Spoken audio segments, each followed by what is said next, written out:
Hello everybody! I hope everybody's having a wonderful day. So today we're going to be talking and concluding this topic with the topic of cardinality. So this topic is, keep in mind this is the final lecture for this class. So this is how I'm going to be winding everything up, and hopefully you find this a very interesting topic. So I'm going to revisit the following idea. So how do we know the two sets are of equal size? Now, remember, in the past, I've always used the terminology cardinality, and I always talk about the idea that it's just the number of elements in a set, right? Now, keep in mind that I've been always referring to this in the notion of a finite set, right? But there's another way I can cast the exact same definition if I want to say that two sets are equal size. And we've used this idea actually last class. So if I give you two sets A and B, if I can pair or match up each element in A with one element in B, then the two sets have to have equal size. We used this idea last class. In particular, I want you to notice this picture. This picture should look eerily similar to you. I showed you a couple ideas that are quite similar to this. I showed you actually one proof that literally had a picture just looked like this one, except now I'm drawing them with sets that are a bit more general. Now, if you know that you can pair up each element from A to an element in B, what we're actually saying is that we're referring to a bijection from A to B, right? So really what we're talking about is a kind of function. So all the stuff we've been talking about when it comes to these matching ups and everything, we're underlying trying to match up one element with another element, and each one of these are pairs. And because of the structure of how we match them up, it's actually a bijection. So this brings me to my definition. So if I give you, so this is going to be the definition we're going to use of cardinality, and saying if two sets are going to have equal cardinality. So if given two sets, A and B, the cardinality of A is equal to the cardinality of B if and only if there exists a bijective function f from A to B. So there's a few properties I want to point out before we proceed. Now, they actually aren't, some of them are a little bit easier than others, but it's actually not too terribly hard to prove these three properties. In fact, if you're curious, they're actually in the textbook. But if I give you any sets A, B, and C, now I want to stress I'm saying any sets, I mean not just finite sets, I mean in another way. I mean that this also includes infinite sets, which I'm going to talk about more in a little bit. So first, if I give you a set A, the cardinality of A is equal to the cardinality of A. So it's reflexive. If I give you two sets and I'm just asking, hey, look, do they have the same cardinality? It's symmetric. So if I give you cardinality of A is equal to cardinality of B, then they must also be equal if I swap them around like that. And now probably one of the most important ones besides number 2 is number 3 here. So if I show that the cardinality of A is equal to the cardinality of B, and that I show that the cardinality of B is equal to the cardinality of C, then the cardinality of A is equal to the cardinality of C. This is going to be very valuable for us actually down the road here. So just as a notion here, this definition makes sense for finite sets, right? Like if I give you two sets, I can just count up the elements one after the other. And then I could say, hey, look, they have the same number of elements. We've used this idea before, right? Now, this definition doesn't restrict me from talking about infinite sets. So we're going to talk about infinite sets and see if see how this definition plays out. So we're going to be talking about this idea of a bijection. Now remember, because it's a bijection, if I give you all the elements and I'm able to list out all the elements of one set and I can pair them up with the other set, you know that there's this equal number of elements in them. I want you to keep this in the back of your mind as we're doing this. So it's not that we're literally counting them. In finite sets, you can totally do that. It's just that there exists a way of matching up each with the other. And we would call this counting in this sense. So I have a first question for you. Can an infinite set and a proper subset of it have the same cardinality? That's going to be the first question I'm going to ask you. So I want you to think about this carefully. So if I give you the set of all integers, and I give you the set of all even integers, which I'm going to note with 2 in front of the set of all integers notation, the Blackboard Z. This is a very common notation for if you're talking about, I want to skip over an element, like 2Z would be the evens. And oftentimes you can use this notation to kind of tell you what the set should look like. Anyways, the point I'm getting at is that, is this true? Like, is it possible that a proper subset of an infinite set can in fact have the same cardinality? Like, can these two have the same cardinality? Now, if there are finite sets, our intuition tells us that, hey, look, if this was a set of all the even numbers, but it was, say, remember, I'm just going to keep in mind and think about this as if it was a finite set. So if I use that intuition, I'm knocking out every second element, right? So knock out 1, knock out 3, knock out 5, knock out 7, knock out 9. You know that, hey, look, that means that there's actually only half of the number of elements. That's what you would imagine would happen if you were just thinking about this as I was trying to count them literally. But remember, these two sets have infinite size, and we're going to talk more about what that means later. So the way we're talking about it, counting means that I can find a bijection, and I can count each element one after the other by pairing them up. So is this going to be the case? So let's take a look.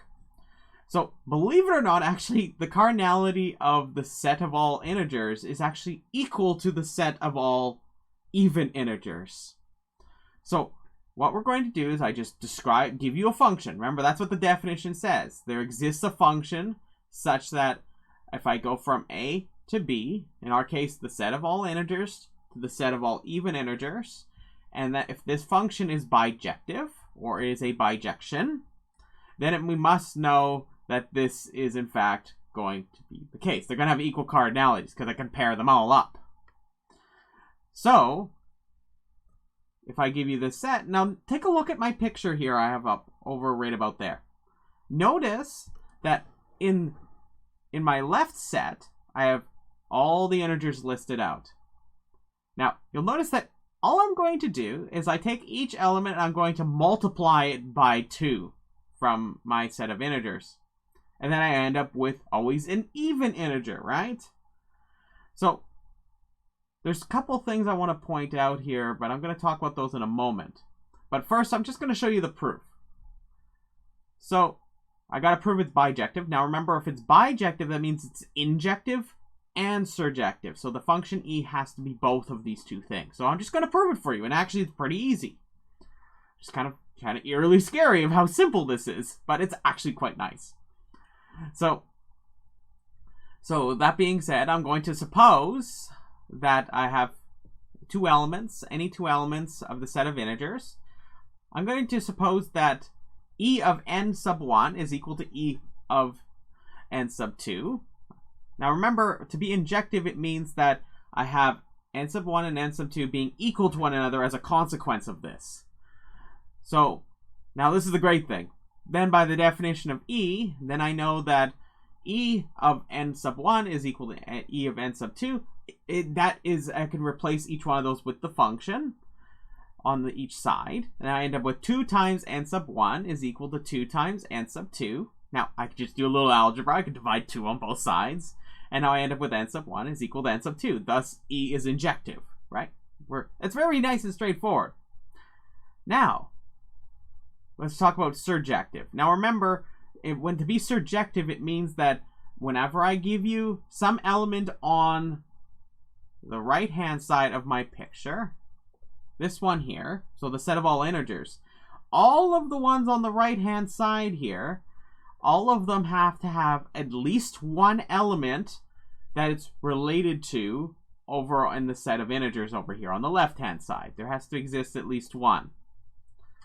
So, consider any m that's going to be in the set of all even integers. Now, observe m is even. So, by definition, we know that there is some k that's an integer such that m is equal to 2k. So that's just falling out of the definition of even.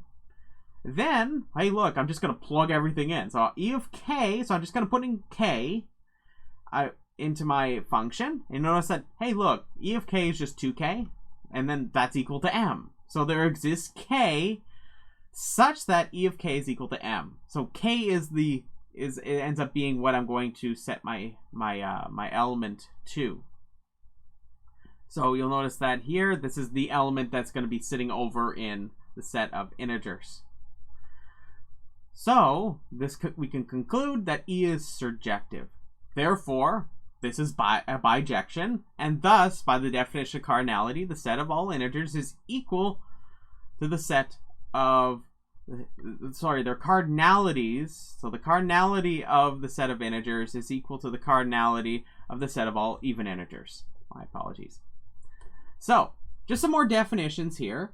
So if I give you a set A, we can say A is finite if and only if it is the empty set, or it can be put into a bijection, meaning there is a bijection from this set A with or to a set of the form 1, 2, 3, all the way up to some n. So there's some positive integer n that I have up to this. So it's just the set of positive integers up to only this positive integer n. So it's not an infinite set, it is a finite set. So that's what we say when A is finite. So as long as it can be put into a bijection with a set of this form. So remember, it's the form of this that matters.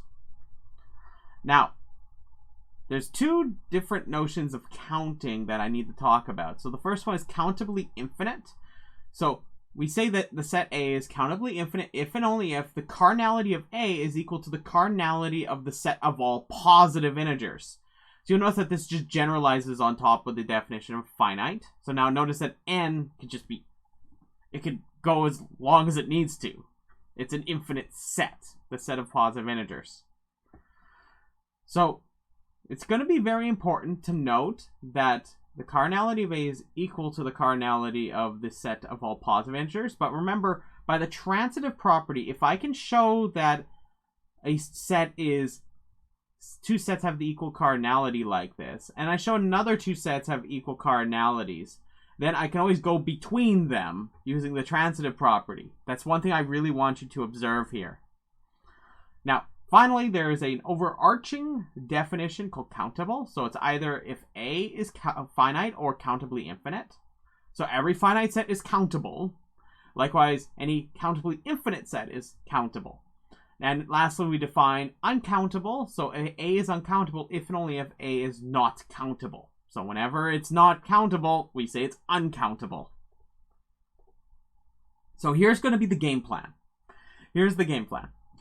So suppose I wanted to prove that A is countably infinite. Now, this is just one strategy of doing it. This is the way if you wanted to really just start at the basics and you just want to go from the set of all positive integers to the set A for our bijection. So all you're going to do is show that there is a bijection between the two sets. Now, we say it's countable in the sense that I'm able to count and label each one of my elements with an element of the positive integers. So, such that I can take f of 1 and I get the so-called first element of A. I use f of 2, I get the second element of A. F of 3 would be the third element of A, and I can label them all like this. And we say that this is countable. So whenever I say count in this sense, that's what I'm referring to. Is that I can map from each positive integer to an element in A. And it's a bijection. So now, you might naturally ask, well, why does it have to be the first element or the second element? Now, this picture is a little bit deceiving because it almost makes it look like A is literally been given to you in order. It is not the case. I've enforced that order by the bijection. So technically, these arrows could have been all over the place. They can just look like, they just kind of look all over the place. Just the thing is, that's why I'm saying it first in quotation marks. It's because my function dictates it's the first element. It's not that it literally is the set A being ordered. Hopefully that is clear.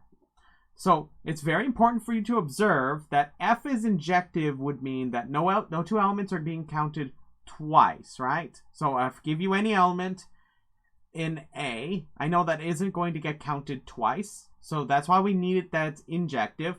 Being surjective means that eventually every element in A is going to get counted. So this is going to be particularly the second property is very important for infinite sets. We're going to see later on that if we can show that there exists no function that is surjective for, say, set from my set on one side to the other side, it'll have a very interesting consequence. So just keep in mind this strategy. So this is what we're going to use for the first little bit. So first, I'm going to show you that the set of all integers is countable. So I'm going to, obviously the burden is on me to show you that there exists a function that is a bijection. And this is the function I'm going to use. So I'm going to use a piecewise function. So if n is even, so remember n in this case is going to be a positive integer. And then what I'm going to do is I'm going to map to an integer in the other set. And keep in mind, remember, I need to cover, or I need to map to every single one of these elements in the set of all integers. So I need to be very careful how I design the function. Now, remember, all that matters is that there exists a function. If you can show there exists a function, you're effectively done. So that being said, here's my piecewise function. So I'm going to say n over 2 if n is even, and I'm going to use 1 minus n over 2 if n is odd. So what is this actually going to look like? Now I want you to look at this picture very carefully. So when I put in f of 1, I get 0. Because n is odd in this case. So 1 minus 1 over 2 is 0. Okay, if I put in 2, so I have f of 2, that is equal to 1, right? Because 2 over 2 is 1. When I put in f of 3, I end up with negative 1, because 1 minus 3 is equal to negative 2 over 2 is now negative 1. Now you're going to see something that's very interesting if you keep looking at my picture here on the right to my left here. You're going to notice that it's actually fanning out. So as I go down the list, it's actually fanning out across the set of all integers. I drew it this way to help you see what's happening here. So I start off with 1, I get 0. 2 is going to cover 1, 3 is going to cover negative 1. So I'm going to match up now 4 with 2, 5 with negative 2. 6 is going to be matched up with 3. 7 is going to be matched with negative 3. And it's going to keep alternating back and forth like this. It's going to swing back and forth, back and forth. Now, you might naturally ask, okay, well, how do you know that this is going to be correct? Now, you'd prove that f of n, or our function f, is a bijection from the set of all positive integers to the set of integers. So just to give you an illustration of what I mean by swinging back and forth, just to make it a little easier to see what I'm talking about, I've mapped both of these onto the same set of numbers, and I've just paired them up along the top with the ones at the bottom here, so you can see the mapping of the bijection. So you can see that when 0 is, so if I put in for my set of positive integers, I put in 1, I get 0. But notice that when I put in 1, I get 2. Then I have, when I put in 2, I get 1. When I put in 3, I get negative 1. And so on and so on. You notice it's just swinging back and forth. You can see it fan out just exactly how I'm describing it. So I'll leave it as an exercise for you to show that this is a bijection. So I want to stress that it doesn't even need to be this ingenious with the way you design the function. For example, if I gave you a function where what I did was I gave you the set of all positive integers, except I take every integer and I add 3 to it. I add 3 to every single positive integer in this set. Now, if I gave you that, the function I would naturally design is one where it takes every integer of the set of if I take every positive integer, I should be very precise. If I take the set of positive integers, for every one of these, all I have to do is add 3 to it to get to the set where I've shifted all the elements by 3. So very simple functions like this exist. I'm going to show you another one later on that's that's pretty simple. That actually can give us something quite powerful. So if I give you an infinite set and another infinite set, and I want to show there's a bijection, if one is just shifted over a little bit, all I have to do is just create a function that adds them adds elements from the set of positive integers, and I can just shift it over so they line up. If I give you 2 sets and I want to say I give you 2 sets and I'm saying, hey, look, is it that when I put them together, do I get a bijection? There's a couple of ways you can handle this. I might talk a little bit about those a little later, but the point is that you can always perform these shifts, or you can do what is called a splice, which I'm going to talk a little bit more about that in a moment. So anyways, let's move up. So far I've demonstrated to you that the cardinality of the set of all positive integers is equal to the set of all integers cardinality, right? Now I'm going to move up one rung. You might naturally ask, hey, look, is the set of all rational numbers, is its cardinality equal to the set of all integers? Or even better, the set of all positive integers? Because remember, we established by the transitive property that I can quite literally use the set of integers now for my mapping, or I can use the set of positive integers. Because guess what? I showed that one's cardinality is in fact equal to the set of positive integers. So this transitive property is very powerful for building up more complicated sets. Now, for the sake of discussion, I'm going to talk about how you could map still positive integers to the set of rationals. Now, I'm going to show you a way you can... First, we're going to deal with the case when I only consider the positive rational numbers. So this is just any... So remember, a rational number is if I give you a ratio. So I have a numerator that is an integer, and I have a denominator that is an integer. And I'm going to say it's a positive rational number if it is strictly larger than 0, its result. So this one is a much more sophisticated function. It's going to look very strange to you because every time I've given you functions, they sort of just look like just things that are static, things that I just define for you, and I can just calculate them out. So I'm going to show you something kind of neat here. So anyways, imagine I take the set of all positive rational numbers. I'm going to organize them into a grid here. So all of the ones with a numerator of 1, I'm going to put in the first row. All the ones with a numerator of 2 in the second row. All the ones with numerator 3 in the third row, and so on, and so on, and so on. And all the ones that have a denominator of 1, I'm going to put in the first column. And all the ones with the numerator of 2 are going to go in the second column. And so on, and so on, and so on. Now, that being said, you'll notice I have given you every single combination of numerator and denominator using positive integers. But there's sort of a trick to this. So I'll address it in one of 2 ways for you actually in a moment. The first one, I'm going to show you how you would do this just given the set of positive integers. So what we're going to do is we're going to create a function. Now this function exists. That's all I want to say at this point.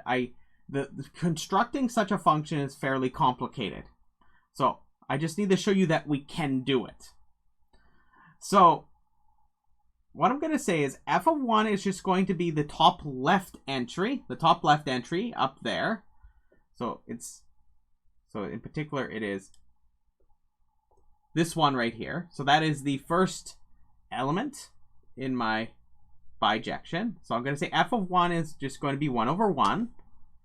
Then f of 2 is just going to be 1/2. F of 3 is going to be 2 over 1. F of 4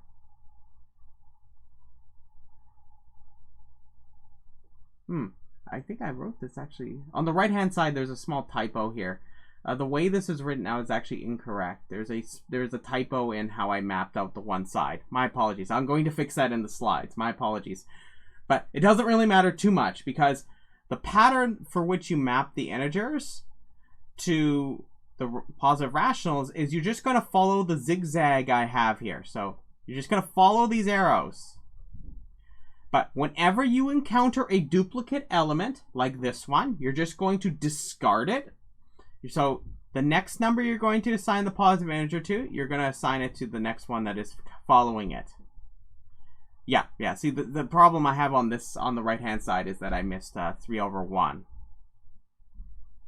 You'll notice that for some reason I included the discarded element here, which is why there's a mistake here. So f of 4 should be 3/1, but the rest of this should be okay. So that being said, let me continue here. So all I'm doing is just following the zigzag pattern.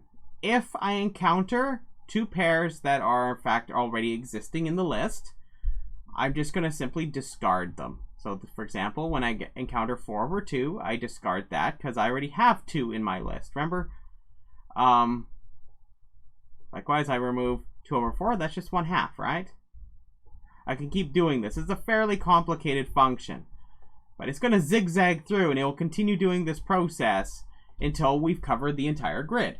Now, it's very important to notice that this pattern will go through the entire grid. I'm not going to miss a single one, right? So you can see that this is going to be onto, and I've removed all the duplicates. So whenever I encounter a duplicate, I'm just going to discard it so that I know that this is going to be injective. So it's surjective or onto, and it also is injective.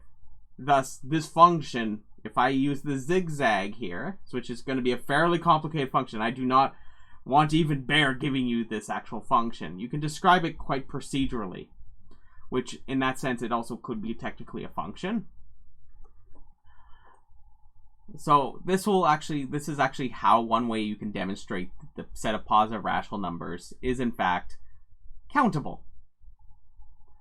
So I just want to really show you the zigzag pattern. So the zigzag is quite powerful. Now I want to talk about some properties of countable sets. So if I give you any non-empty subset of a countable set, we can say that that set is also countable. Likewise, if I give you the finite Cartesian product of any countable sets, that is also countable. So when I say finite Cartesian product, I mean that if I give you 3 sets like A, B, and C, I can take the Cartesian product of A and B and C, or if I had like 5 sets or 8 sets, as long as some finite number of them, I can say that this set, the resulting set of the Cartesian product, will in fact be countable. I'm going to talk more about that actually later on. And it's also worth knowing that the union of any 2 countable sets is countable. Now, I wanted to explain to you another way. If you really don't like this zigzag discussion, I'm going to give you another explanation of how you can get the set of positive rational numbers being countable. Now, really, when you look at this, you'll notice that at every numerator and denominator, I consider every combination of one set of positive integers to another set of positive integers, right? You can imagine these as pairs. So you would agree with me that probably I'm able to encode each of these rational numbers actually as a pair of integers, in particular a pair of positive integers. However, you'll notice that I can make the following observation. If I take the Cartesian product of the set of positive integers with the set of positive integers, I can get all possible pairings of some positive integer with another positive integer. Well, there's going to exist at least one pair, say n and m, such that there is a rational number that is going to be n over m. So that means that you're guaranteed to have some injection, or injective function from the set of positive rational numbers to the set of all of my pairs, right, resulting from the Cartesian product. And I told you that the finite Cartesian product of any countable sets is countable. So if I take the Cartesian product of the set of all positive integers with another set of all positive integers, the resulting Cartesian product will produce a set, and that set is also countable. That's what Theorem 2 says. But I want you to remember, if there exists an injection or an injective function from the set of all rational numbers to the set of all these pairs, remember, there is at least one rational number such that I can map it to a pair. You'll notice that this is actually really just this zigzag thing in disguise, right? Because I just only want one element associated with each of these pairs, right?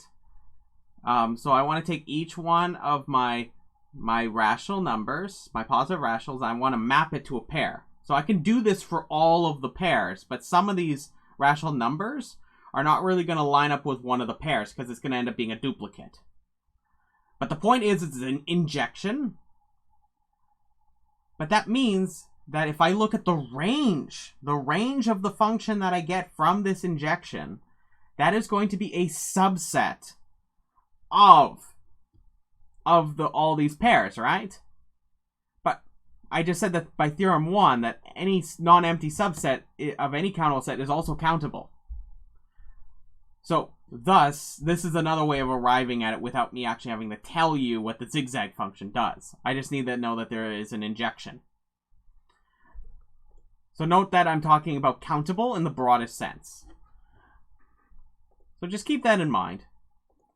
So that is another way you can derive that result. Naturally, you want one where you can actually describe what the function is if you can. But this is just one way you can do it. So you can start using these properties to build up more complicated sets. So now I'm going to take you up to the next stage. So the next thing I want to prove for you, and I promise this is the function I want to show you. So if I give you the set of all negative rational numbers, that set is countable. So here's the proof. It's basically this. So, well, the set of all positive rational numbers is countable. So all I'm going to do is just create a function f that's going to take each positive rational number and it's going to send it to a negative rational number, where f of x for each one of the positive rationals is just going to simply negate that number. So every rational number, I'm just going to put a negation. I'm just going to make it negative. Now, it shouldn't be very hard to convince you that that is in fact a bijection. You can prove it for yourself if you're uncertain about this. Just really, all I'm doing is I'm negating each one. If you really want to go back to the zigzag here, you can notice that I can just literally just put negatives in front of all of these. Likewise, the same rationale applies in the other case as well. So I've shown you a couple different ways you can get the positive rationals being countable, but they're all really just hiding the exact same argument. So I'm just showing you how we can use it to properties directly, or you can actually just construct the function. And then lastly, I want to show you how you can use one of the other theorems to say that the set of rational numbers is countable. Now there's another way you can always do this. Remember, all you need is just that there exists a bijective function. I'm just going to show you how you can use our properties that I have to get this. There are other ways to do it. Well, remember, the set of all rational numbers is just the union of all the positive rational numbers, and the union of all the negative rational numbers, and the union of it with the element 0, right? It's 0, and then we have all the positive rationals, then we have all the negative rationals, right? And that should be all of the elements of the set of all rational numbers. Well, I told you by Theorem 3 here, that the union of any two countable sets is countable, right? Okay, so all I'm going to do is I'm just going to take the union of, say, one of these with one of those finite sets. So the union of any finite set with a countably infinite set is also countably infinite, right? So, for example, if I take the union of the set of positive rationals with that element 0, it should also be countable. So, that being said, you might naturally ask, okay, well, why? Well, if I give you only one element, right, you can imagine I have my mapping. So I have the set of all positive rational numbers. Then I have whatever the heck I got my countable argument from, right? And then I have, on the other side, I have my new set, the union of the set of positive rationals with 0. Well, you'll notice that really I'm asking for you to just shift all the elements, right?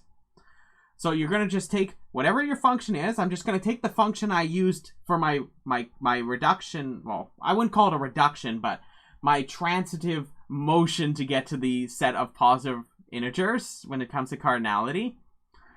So I'm just going to use the function in the middle, and I'm just going to perform a shift on it. So for example, if I'm going to introduce another element in it, I'm just going to label that one the first element, and then I'm going to make every other element that used to be the first element the second element, and all the second element to the third element, to the third element to the fourth element, and the fourth element to the fifth element. As, remember I talked about first, second, third, fourth, fifth, etc., etc. I'm just performing this shift, but I'm going to apply to the function that was the one that got me to the set of all positive integers.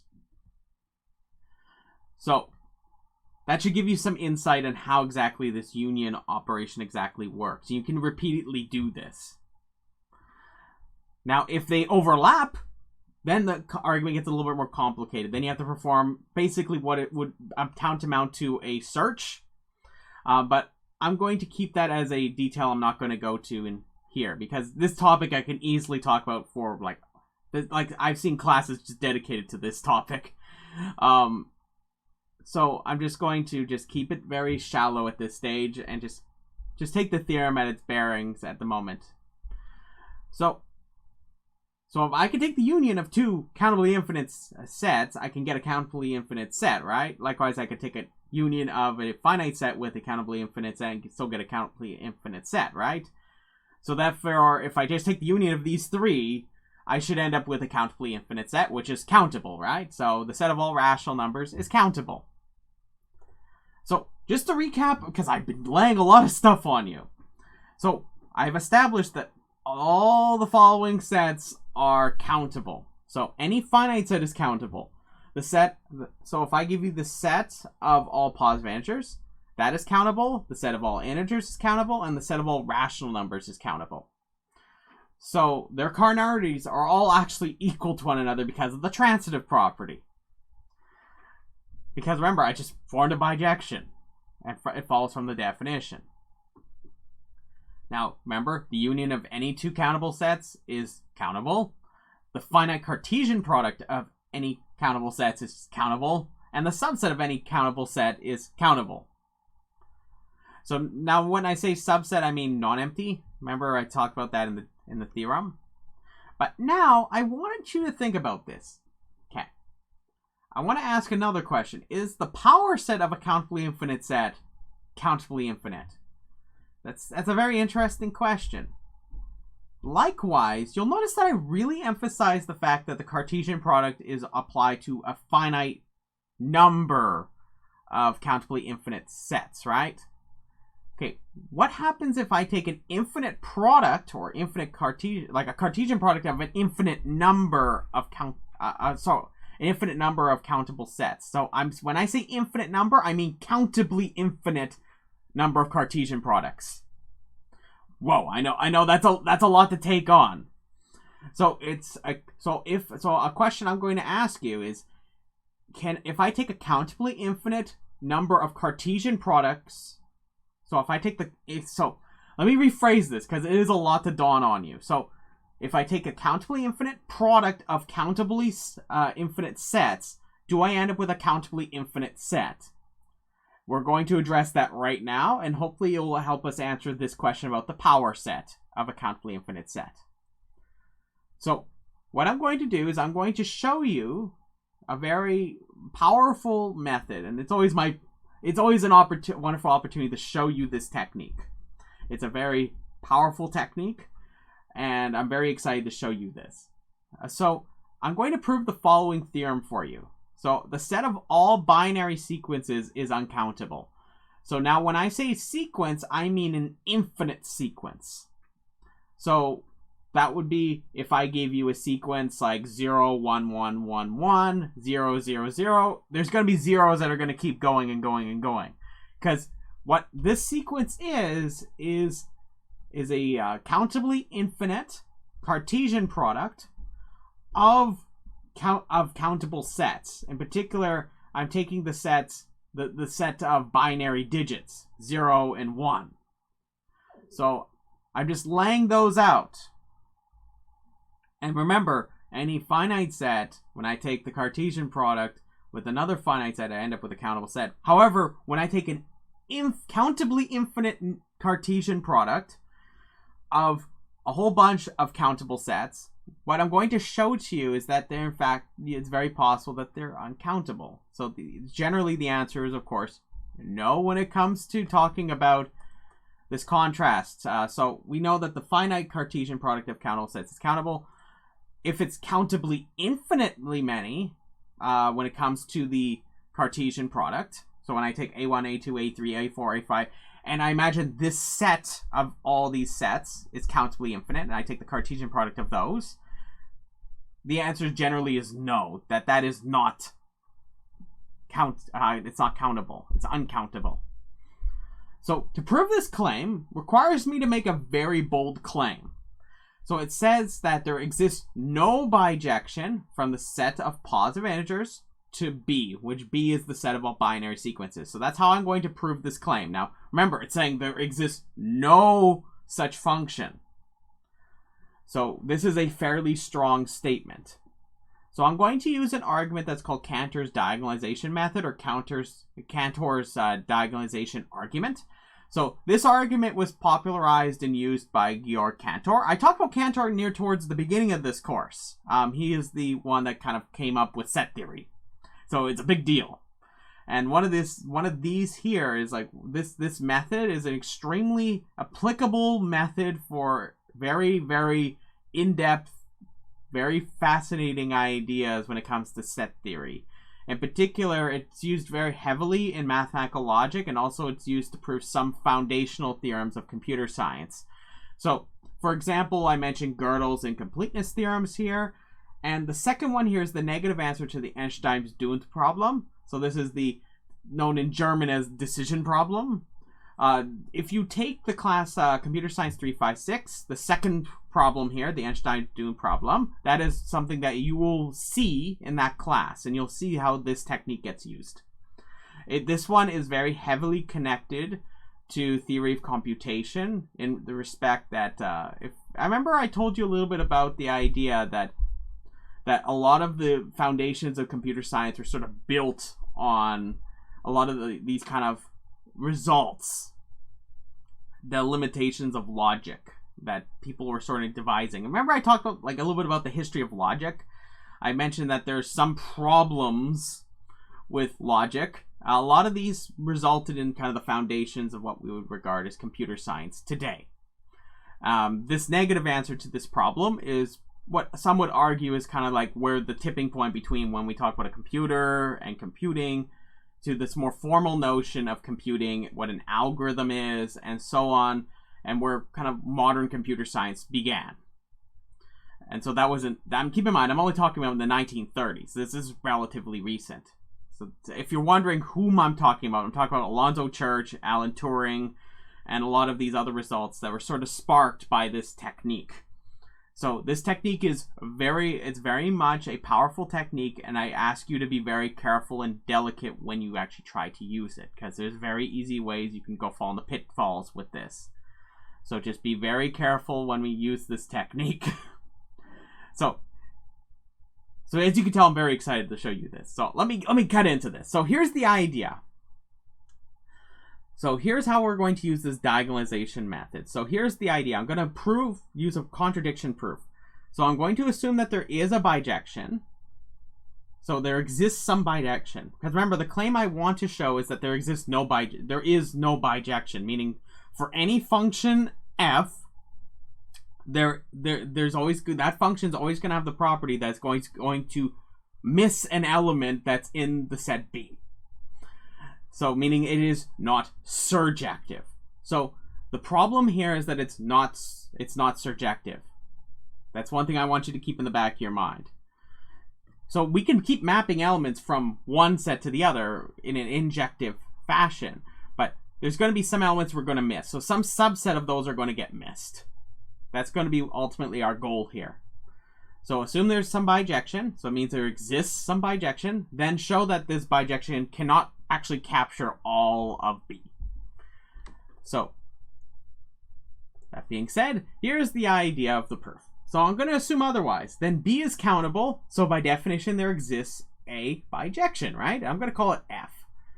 So it's going to take me from the set of positive integers to the set B. Remember, B is the set of all binary sequences. So what I'm going to do is I'm going to list them out for you. So now remember, I don't know what each one of these binary sequences actually is. I'm just giving them names, because the order in which I give them to you does not actually matter. That's the important part of this argument. I'm listing them out with my bijection that I've assumed. So this is some bijection. I do not know what the bijection is. I just know that it exists. So I can list the first element, so the one I labeled with 1. It can be paired up with the binary sequence a sub 1, a sub 2, a sub 3, a sub 4, a sub 5, a sub 6, and so on. Likewise, I can pair up the integer 2 with b sub 1, b sub 2, b sub 3, b sub 4, b sub 5, b sub 6, and so on. I can do the same thing with element 3, and element 4, and element 5, and so on. Remember, I'm assuming there exists a bijection here.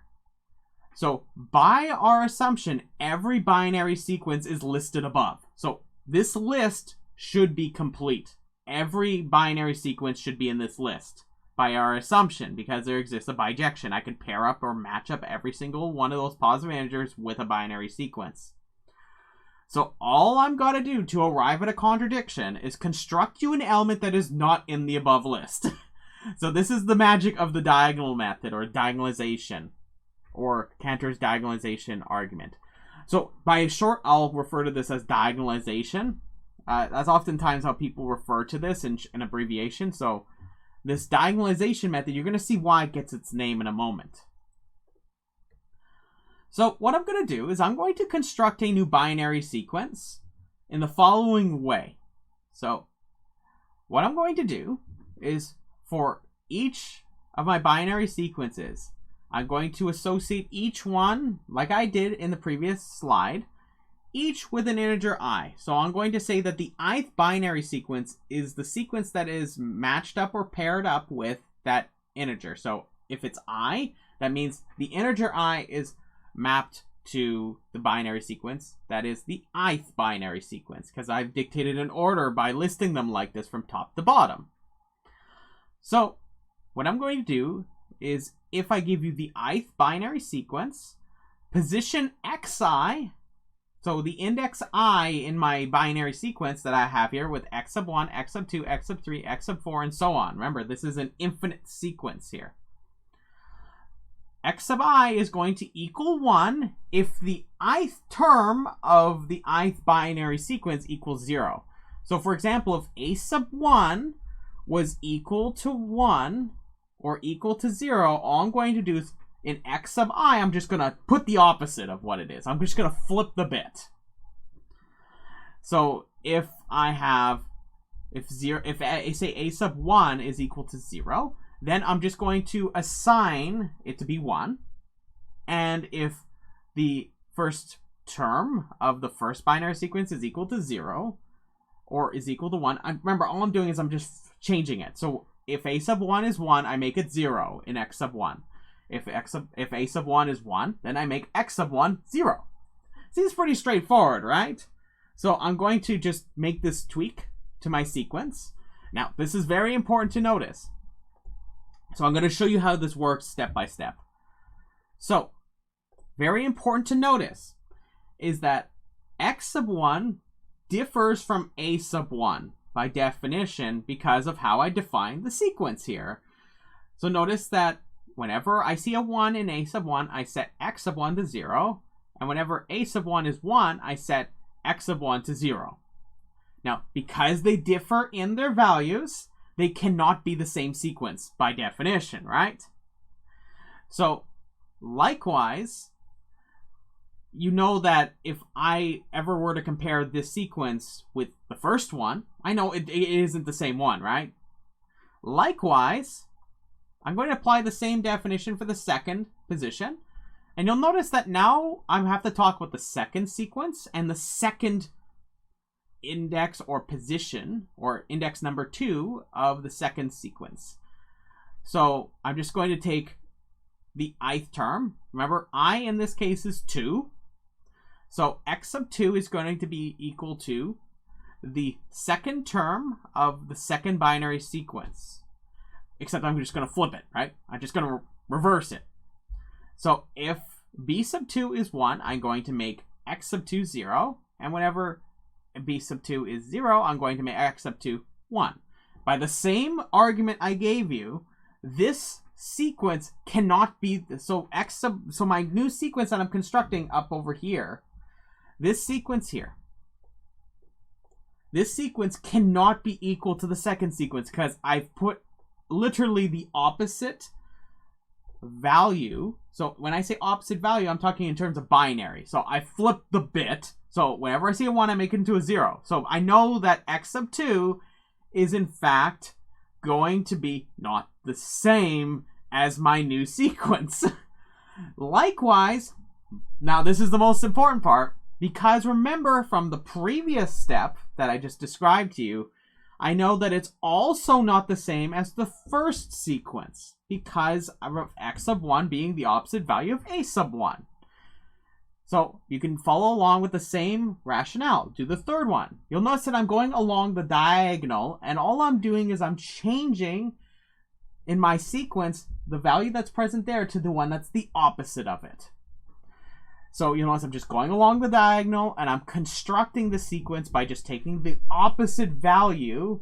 So if it's a 1, it's a 0. Otherwise, it's 0, it's 1. I'm just taking the diagonal to construct a new sequence. Likewise with step 3, same idea. Notice that this is the opposite value as C3 for x sub 3. It's not going to be the same because that position differs, right? So the position's value differs. Likewise, it differs here for the second one and also for the first one. Same idea with the fourth. And then you can do this with the fifth. And you can do it with the sixth. And you can do it with the seventh. You can do it with the eighth. You can keep going down and down and down. But the point I'm getting at is that you want to observe that for every integer in the set of positive integers, n, our binary sequence differs in the nth position from the nth binary sequence. So no matter what n is, my sequence that I constructed for you will not equal it. Therefore, my binary sequence, the one I just constructed for you, it is not in the list, and thus we arrive at a contradiction. What does that mean? What does that mean? Okay, well that means that the set of all binary sequences is uncountable, right? But that also means that the function is surjective. Sorry, not surjective. My apologies. It's been a long week. It means that no matter what function you give me, it is not surjective. It cannot be surjective. In this sense, if I want to go from the set of positive integers to this set, it's not going to be surjective. Keep that in the back of your mind. So, we're going to get corollary for this. The cardinality of the power set of the set of positive integers is equal to the set of all binary sequences cardinality. So that means that the power set of the positive integers is just going to be uncountable. Now, I want to stress that, remember, the cardinality of the set of all positive integers is equal to the set of all the positive integers, and also is equal to the cardinality of the set of all rational numbers. So I could easily replace my set of positive integers here with just any countable set. I want to just stress that.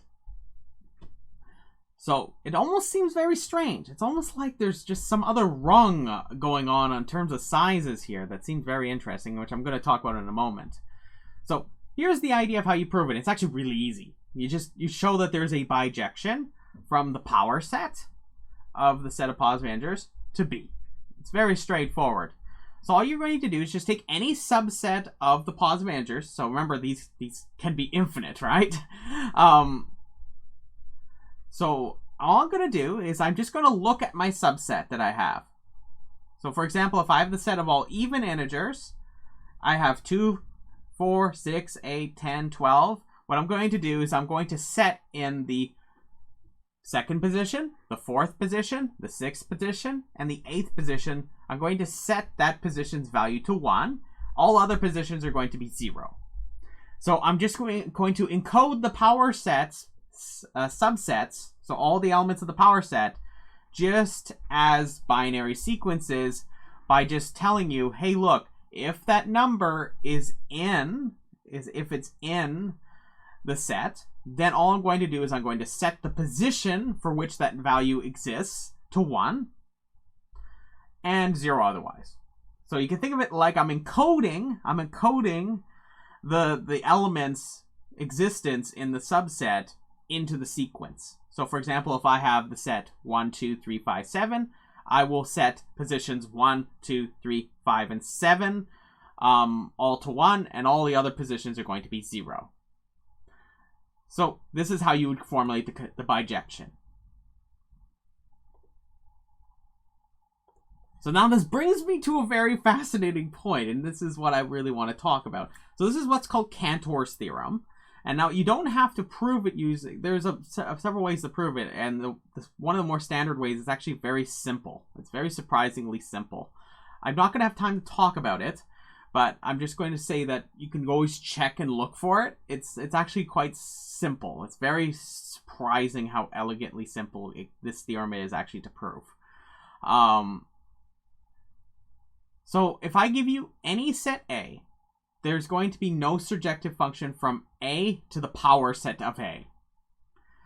So that means that if I look at the cardinality of A, remember I said if there's no surjective function, remember in our previous proof I showed that there is no surjective function. That means that if I give you any countable set, that means that it's whatever set I get from the power set is just going to end up being uncountable. Because remember, they're going to be strictly larger. It's not going to be surjective. So that means, and let me finish saying the theorem, this is the biggest part about it. So as a consequence, any set A has the following property, that the cardinality of A is strictly less than the cardinality of the power set of A. And this is always. So this is true for finite sets, this is true for infinite sets, this is true for... So when I say infinite, I mean, of course, infinite sets, meaning there can be countable or even uncountable. So this is the very strange and very fascinating and mind-blowing concept, is that for any set, I can always get another infinity greater by taking the power set of that set.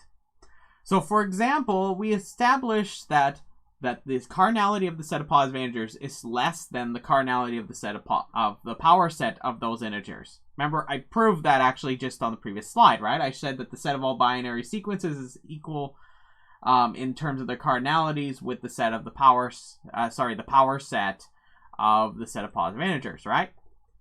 So you can keep iteratively applying the power set, and every single time, because of Cantor's theorem, you can keep saying that you can keep obtaining larger and larger and larger infinite sets. So that means that there's always going to be a greater or larger set than the set you thought maybe be the largest set. So there is no such thing as a largest possible set in terms of infinities. There's always going to be one that's larger, which is a very mind-blowing concept. Because we talked about the idea of things like universal set, and I told you the issues about Russell's paradox, right? This is an absolute deal breaker when it comes to that idea. Because I could just keep getting larger and larger sets by taking power sets like this. So each one of these becomes a rung in a hierarchy of infinities. So that's a very, very interesting concept, right? So I'm going to revisit this idea in a moment.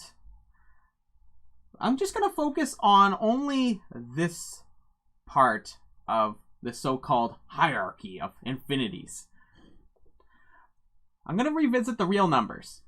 Now, I don't have time to prove this for you, but I'm going to tell you that the proof I gave you for the set of all binary sequences being uncountable is very similar to this one. And this one was proven by Cantor. And this one uses diagonalization. So, the idea is very similar. So, you can show that the set of all real numbers between 0 and 1 is uncountable. So, I just want to put this idea in your head. So, if I give you an interval between 0 and 1, you can ask, okay, well, how many elements are in that set? Okay, well, where do you start exactly? Well, I could start maybe halfway, so I can say, like, okay, it's 0, 1/2, and 1, right? But really, I didn't really count all the real numbers, right? I have to still half each one of those. So really, I can go 0, 1/4, 1/2, 3/4, 1. Well, I didn't really count them all, right? I have to keep doing this down and down and down. I have to keep iteratively cutting this thing up.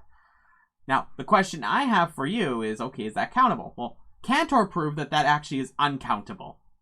And he used a diagonal method. So this diagonalization argument is just going to be very similar to the one I gave you. The only difference is you're going to encode, instead of binary sequences, you're going to encode the decimal numbers as the digits, which each position in the digit is going to actually end up being like our zeros and ones. And you're just going to construct a new real number that is not in the list. There's just a couple interesting caveats with it. If you're curious more about this, the proof is in the textbook. But the point is that you can use a technique that's very similar. It just requires a couple small modifications. Now, another theorem that I want to mention for you is that any set with an uncountable subset is uncountable. So, as a corollary to this, which I'm going to give as a theorem because it's that important, is that if I give you that the set of real numbers between 0 and 1 is uncountable, then it means that the set of all real numbers is uncountable, right? So this is also proven by Cantor. So this brings me to a very fascinating point. Okay, so from our explorations here, remember I told you this idea that there exists kind of it seems like there's just a lot of our sets that we've been looking at. The set of integers, the set of positive integers, the set of positive rationals, the set of negative rationals, the set of all rationals, all of them sit on the left-hand side of this inequality. The set of real numbers, you can show that that set is actually equal in terms of the cardinality with the set of all binary sequences, and likewise you can say that it's also, in turn, because of the transitive property, that's also equal to the set of all elements of the power set of some infinitely countable set. Those all sit on this side of that inequality, on the right-hand side. This brings me to a very fascinating thing to kind of throw at you, and I think this is the best way to leave this course off, is I'm going to define something called the continuum. So the continuum is the cardinality of the real numbers. So, as I mentioned, the following sets all have the same cardinality. Now, keep in mind, I didn't actually prove for you that the set of real numbers has the same cardinality as the set of the power set of some set of positive integers, or any infinitely countable set. I didn't show you that, but you can do this. You can use a bijection argument to do this. It's a fairly complicated function, but you can do it.